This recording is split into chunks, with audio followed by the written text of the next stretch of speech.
Et bonjour mon compagnon de code. Dans ce petit projet de mise en application de ce qu'on a pu voir ensemble sur le JavaScript et le début de l'interactivité, je te propose de coder un petit site comme ça tout simple. On va se faire des petites fiches avec des burgers en HTML, on va pas essayer encore de l'écrire en JavaScript, ça viendra dans pas longtemps. Voilà, à chaque fois que tu arrives sur le site peut changer de couleur. Donc histoire que les couleurs soient bien aux yeux, ça peut piquer un peu la rétine de certains. J'ai mis un maximum de couleurs, tu vois là j'ai mis une ombre sur la bordure intérieure du cadre, j'ai mis des ombres, j'ai mis des bordures, enfin voilà, j'ai mis pas mal de couleurs un petit peu de partout. Et on va voir un petit peu comment on peut faire en sorte qu'un client qui arriverait, un utilisateur qui arriverait sur ce site ait une couleur différente à chaque fois. Allez, je vais fermer ça et on est parti. Dans mon index.html, ici j'ai gardé mon H1, l'interactivité JavaScript. En H2, j'ai mis un site aux couleurs aléatoires. Et en 7, ici, dans notre sommaire, j'ai mis Change Colors.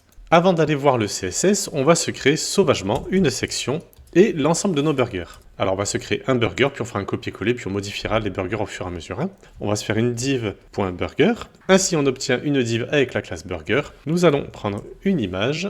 En source, ce que je te propose, c'est d'aller sur le site cloud.ducompagnon.fr. C'est un petit serveur que je me suis fait, histoire de conserver des images. Et sur l'accueil, ou autrement tu cliques sur toutes les images partagées, ici, et tu peux récupérer le lien juste en cliquant sur le petit icône copier le lien. Tu colles le lien dans source de image. Ici, c'était le burger single. Donc ici, je peux mettre burger en texte alternatif. Et en dessous, on va se mettre un P, paragraphe, le burger classique. Je vais me récupérer ceci, et on va se le copier avec Maj Alt flèche du bas 5 fois de plus. 1, 2, 3, 4, 5. En deuxième burger, on va aller se prendre le burger double. Je vais le mettre ici dans le lien. En texte alternatif, on mettra double. Et en paragraphe, on mettra le burger double. Je vais accélérer et je te laisse copier les autres. Ici, je vais avoir le fiche. Je colle le lien ici. Ici, on mettra fiche. Et ce sera le burger océan. Je vais après avoir le chicken.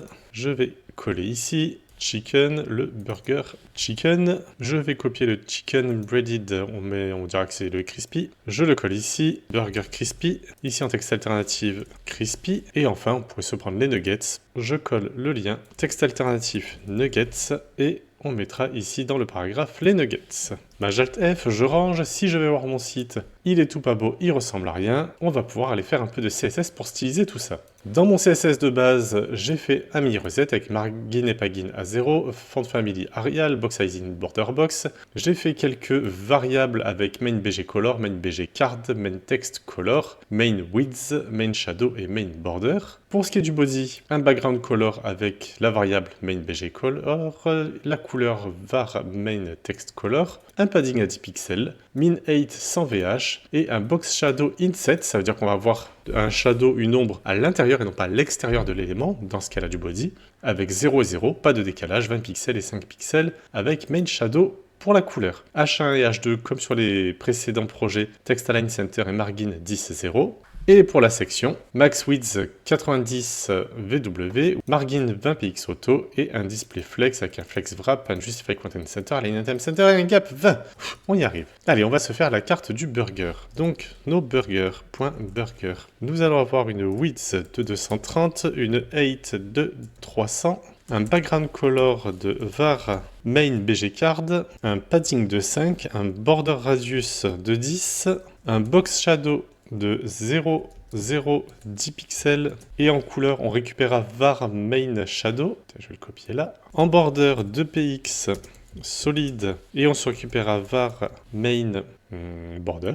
Un display flex, un flex direction column, histoire qu'on ait l'image et puis le texte en dessous. Un align item center, un gap de 20. Et comme on va voir des changements, on peut se mettre potentiellement une transition. All 03 easy in and out. Même si je suis en train de réfléchir après coup, le changement, ça se fait au rechargement de la page, donc ça n'a pas d'intérêt finalement de faire la transition à ce niveau-là. Pour ce qui va des paragraphes, on mettra un font size de 18, un text align center et un margin de 10, 0. Et enfin, nos images auront une max width de 100%, donc 100% de leur conteneur, une height que nous mettrons sur auto, un border radius de 5 pixels, et pour finir, un box shadow. Je vais récupérer le box shadow ici. Et voilà notre site tout coloré. Alors est-ce que c'est beau? Je ne sais pas. Je dirais même que non, pas forcément. Le but après, ça va juste être de jouer avec JavaScript et de voir comment on peut modifier ces couleurs, et ce de manière aléatoire en fonction du rafraîchissement, en fonction du moment où on vient sur le site. Et donc on va pouvoir aller sur notre app.js, Change Colors, j'appuie sur F12, j'ai ma console de dev, j'écrase un peu mon site, et oui, j'ai bien mon Change Colors qui apparaît. Alors dans l'idée, on va se créer un tableau de couleurs, c'est-à-dire un tableau qui va contenir des objets, et chaque objet aura une valeur pour modifier ici les couleurs qui sont là. Alors tu le sais bien, les tableaux d'information dans le fichier app.js, ça n'a rien à faire là. Donc j'avais un dossier datas que j'ai toujours, si tu l'as pas, je te laisse créer un dossier datas à la racine.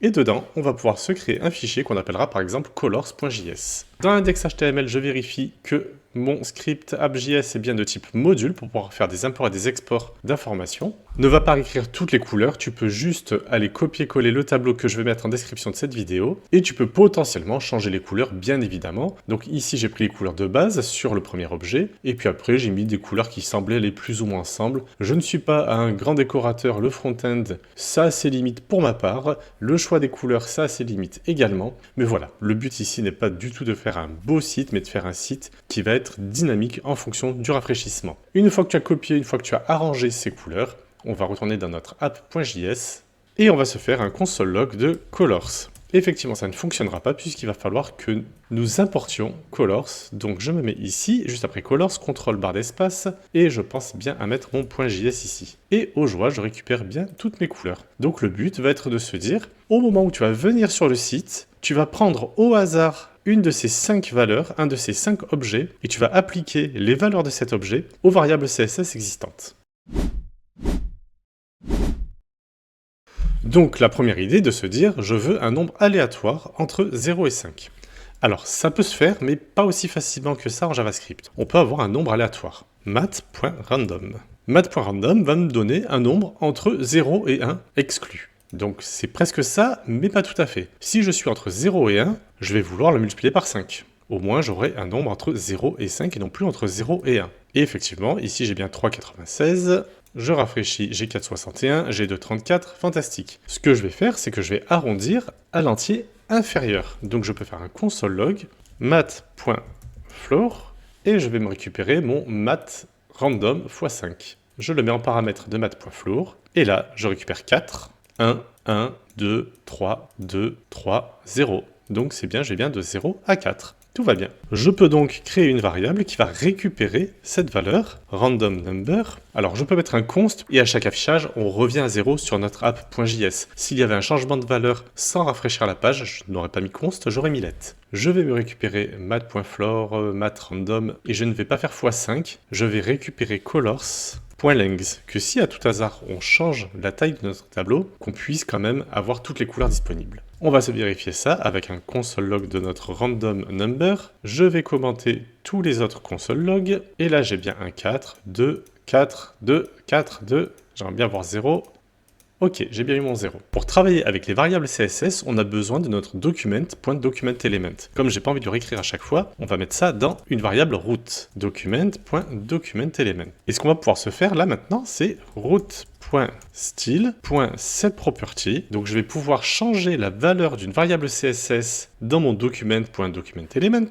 Et là donc on avait deux paramètres, on a déjà vu ça ensemble. Dans un premier temps, le nom et dans un deuxième temps, la valeur. Alors le nom de la première variable, ça va être main-bg-color. Et en valeur, je vais vouloir lui appliquer ce que je récupère dans colors, donc le tableau colors, à l'index random number. Et quand j'ai cet objet, je vais pouvoir aller récupérer main bg color. Je retourne voir mon tableau, j'ai bien main bg color qui est ici. Si je rafraîchis à plusieurs reprises, on voit que le fond de mon site change de couleur. Pas le reste, mais au moins le fond de mon site. On pourrait se copier, coller ceci, et on irait voir main bg card.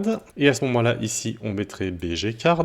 On va pouvoir se le dupliquer 3 fois de plus, donc maj alt, flèche du bas, flèche du bas, flèche du bas. Ici, nous allons avoir main color pour la couleur du texte. Et ici, nous allons avoir en valeur main color. Nous pouvons avoir ici en avant-dernière valeur, c'était Shadow Colors.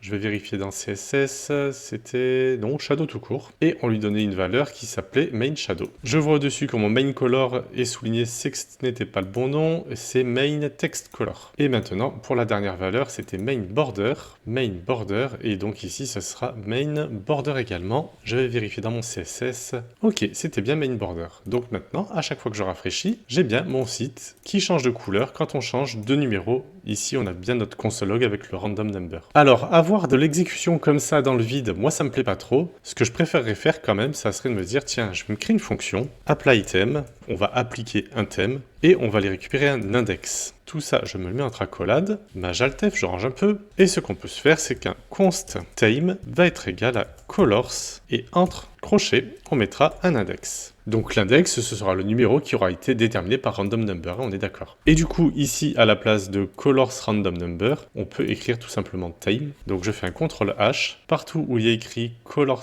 random number entre crochets, je vais le remplacer par time, hop, remplace tout. Et maintenant, au lancement de ma page, je vais pouvoir lancer un apply theme avec bon random number. Ça me permet d'avoir une fonction comme ça que je peux réutiliser. Et en faisant le test, je vois qu'à chaque fois l'écriture reste blanche, c'est quand même pas super glorieux, c'est que ici ça devait être main text color. Je vais aller vérifier dans mon style.css. Oui, c'était bien main text color. Ok, j'ai la couleur de l'écriture qui change également. Alors pourquoi mettre ça dans une fonction? Parce que du script comme ça qui se balade et qui s'exécute automatiquement, il faut éviter, hein, pas grand fan. Désormais, à chaque fois que nous allons rafraîchir la page, on va faire appel à un random number qui va se recalculer et JavaScript va lancer la fonction applyTheme avec ce nouveau random number. On pourrait s'amuser à se dire, tiens, à chaque fois que je clique sur title, ça va me recalculer un random number et me renvoyer la fonction avec le nouveau random number et changer la couleur. Je te laisse faire ça si ça peut t'amuser, si ça peut surtout t'entraîner. N'hésite pas, pour l'instant, au reload, au rechargement de la page, on a bien nos changements de couleur. Voilà donc comment faire un site qui change de couleur à chaque visite. Je te dis à bientôt dans la prochaine vidéo dans laquelle nous allons mettre en place un menu coulissant qui viendra de la gauche, de la droite, en haut, en bas, c'est toi qui choisiras. Je te dis donc à bientôt dans cette prochaine vidéo.